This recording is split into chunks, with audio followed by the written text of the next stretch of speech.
अपनी पत्नी को अपने ही पिता के साथ देखा मेरी सांसें थम गईं। मेरी पत्नी मुझे रोज फोन करती थी और हर बार वही बात कहती थी, पिताजी मुझे बहुत मारते हैं, मुझे अपने साथ ले चलो। मैं सुनकर हैरान रह जाता, क्योंकि मेरे पिताजी बहुत धार्मिक और शांत स्वभाव के इंसान थे। मुझे यकीन ही नहीं होता था कि वो ऐसा कर सकते हैं। एक दिन मैंने पत्नी से पूछा, तुम झूठ तो नहीं बोल रही? वो रोने लगी और बोली, अगर यकीन नहीं है तो खुद आकर देख लो। उसकी ये बात मेरे दिल में बैठ गई। मैं रोज रोज के झगड़े से परेशान हो चुका था, इसलिए मैंने अचानक घर जाने का फैसला किया। मैं बिना बताए घर पहुंचा। जैसे ही दरवाजा खोला, जो मैंने देखा वो देखकर मेरी रूह कांप गई। मेरी पत्नी मेरे पिताजी के सामने खड़ी थी और उसके हाथ में कुछ था। मैं गुस्से में अंदर घुसा। ये सब क्या चल रहा है? पत्नी डर गई और पिताजी शांत खड़े रहे। फिर पिताजी बोले, बेटा पहले सच जान लो। पत्नी रोते हुए बोली, मैं झूठ बोल रही थी लेकिन मजबूरी थी। असल में मेरी पत्नी एक गलत संगत में पड़ चुकी थी। वो घर से पैसे चुरा रही थी और जब पिताजी ने उसे रोका तो वो उन्हें बदनाम करने लगी।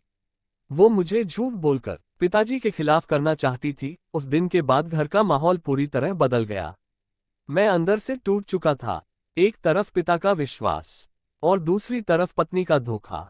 मैंने पत्नी से पूछा, तुमने ऐसा क्यों किया? वो चुप रही, बस उसकी आंखों से आंसू बहते रहे। कुछ देर बाद उसने जो कहा, वो सुनकर मेरे पैरों तले जमीन खिसक गई। मुझे किसी ने मजबूर किया था। मैं चौंक गया। किसने? उसने कांपते हुए एक नाम लिया, मेरे भाई ने। मैं हैरान रह गया। उसका भाई, जो हमेशा हमारे घर आता जाता था, असल में वही उसे भड़का रहा था।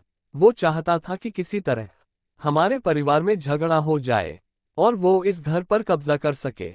पत्नी ने बताया, भाई मुझे धमकाता था, अगर मैं उसकी बात नहीं मानती तो वो मुझे बदनाम कर देता। इस डर से वो गलत कदम उठाती रही।